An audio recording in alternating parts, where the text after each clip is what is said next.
check out our new sponsor, the Health Blaze. All the information is in the description. Use the promo code above. Goodfellow One Boxing at 18% off of all their natural products, from deodorant, pomade, toothpaste, and much, much more. And they have additional discounts on their website as well. That's thehealthblaze.com. Starting December 20th. That promo code is good for 18% off. We go. All right, man. Just like his stablemate, his promotional stablemate, Ivan Barashnik, Regis Prograis filed a lawsuit to pull out the World Boxing Super Series tournament. And it sounds like he really don't have no legal ground to stand on, because now he negotiating to stay in the World Boxing Super Series tournament. Or it may be that they might tie that up in court for a long time, and it might stagnate his career.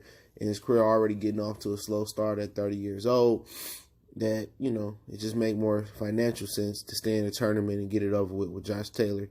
But we back, Goodfellow Sports TV. Make sure to hit that subscribe button, bell icon button. Won't miss another video.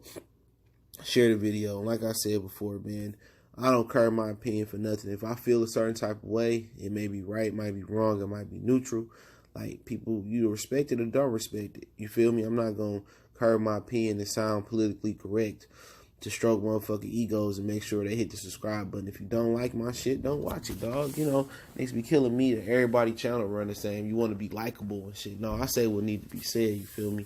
And like I said, I'm a master at researching shit, man. That's the one thing I took away from going to college, is researching. And at the end of the day, it's the second Dibella fighter that tried to pull out versus Josh Taylor. And then where there's smoke, there's sometimes fire. You know what I'm saying? And like I said before, you know, his other boy that he picked to beat Regis Prograis and meet in the final. And like I said before, had Ivan Barashnik made it to the finals, Regis Prograis wouldn't have pulled out or attempted to pull out. Now, this could have been a bluff to pull out for them to come up with his moolah, his money. But obviously, if you got a legal ground to stand on, and you know you was in the 100% right, or 99.9% right, or even the 90% right, you're not going to just renege. At the end of the day, it could have been two things, right? It could have been, well, three things. I didn't want to lose no more time in court. You know, I don't have that much time to sit out. You know, I want to get another fight in this year. I don't want to be sitting out for a year, or however long they want to tie this thing up. Or it could have been like, I didn't want to fight this dude. Or it could have been like, really, like, I want my money. You know what I'm saying? And I gotta play. I gotta do a bluff for them to take this shit serious. So, you know, it could have been one of the three. I really don't know Regis' character. At the end of the day, boxers say one thing, and I want all the smoke. We already know guys like that. Then when it come down to somebody really wanting to smoke, they all about the bag. But I just find it highly suspicious, and people say act like they know this nigga. Like, he just came on the scene, like, real talk, like on a popularity level when he fought on Showbox versus that lightweight that came up. And that's when people started taking notice.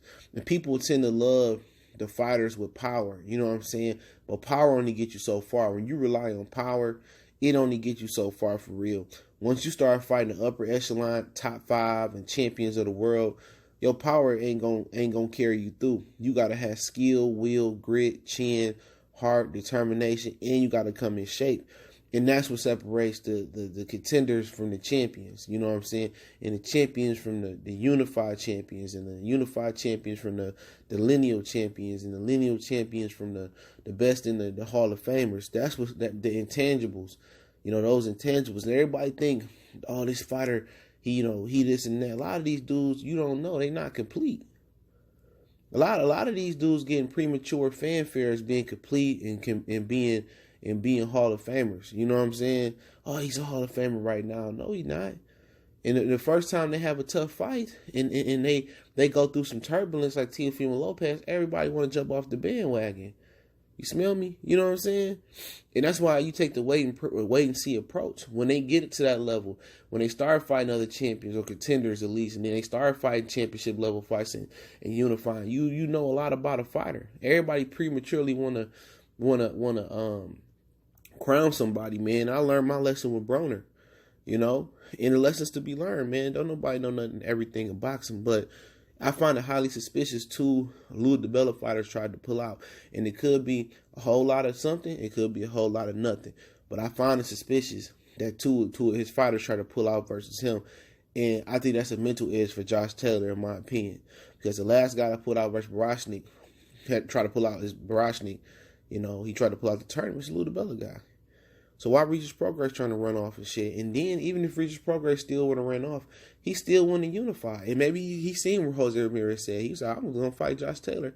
Then I'll get Regis Prograis. So really, what Regis was going to do? He wasn't going to take no tough fight, you know?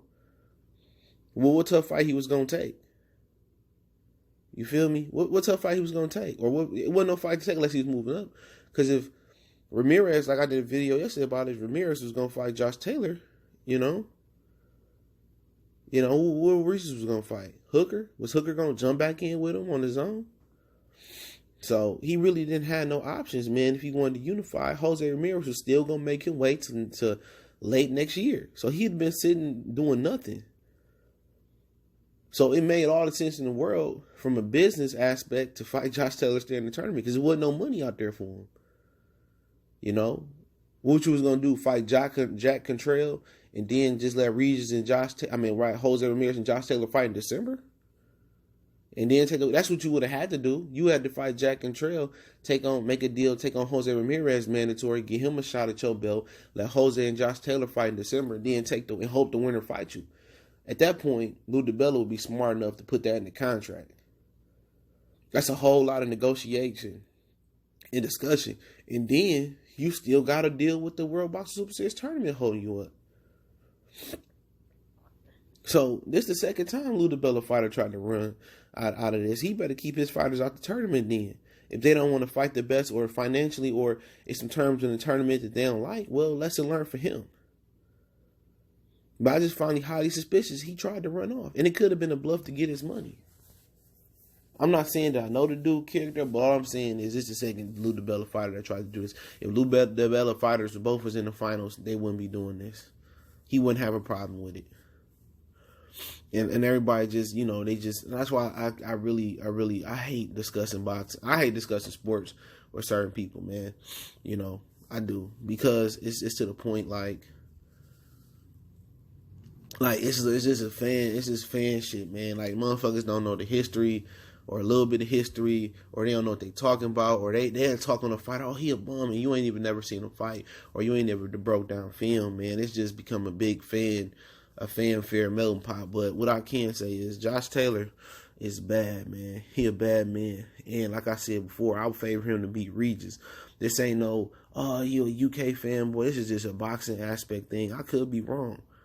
But that's a bad white boy. And that's going to produce the fight of the year on paper. We'll see if it articulates into that. But, yeah, it's a reason I think they don't want to fight him. He a tough fight, man. If he was able to get some upper body movement, a little bit more upper body movement, and stop putting the earmuffs on so much, dog, I think he'd pound for pound. I think he'd go up to welterweight, and if he grow into the division, I think he can become one of the better welterweights, if not the best. It's just, his style is tough.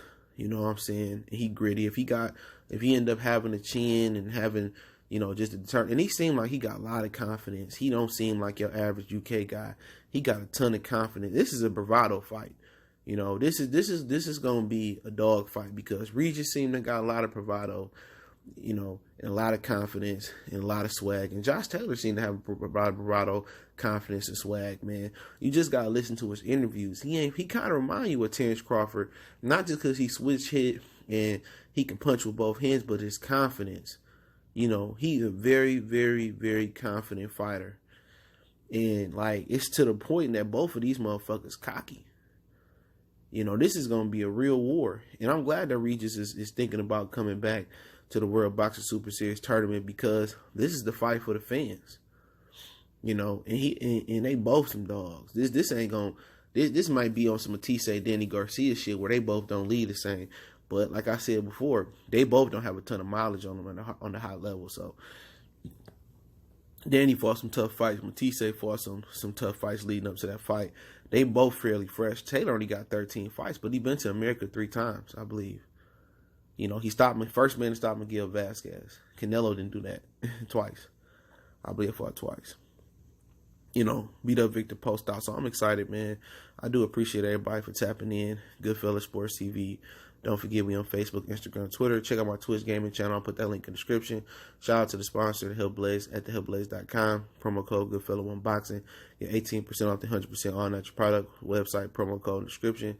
Get that 18% off. Check it out. All my social media links, Facebook, Instagram, Twitter.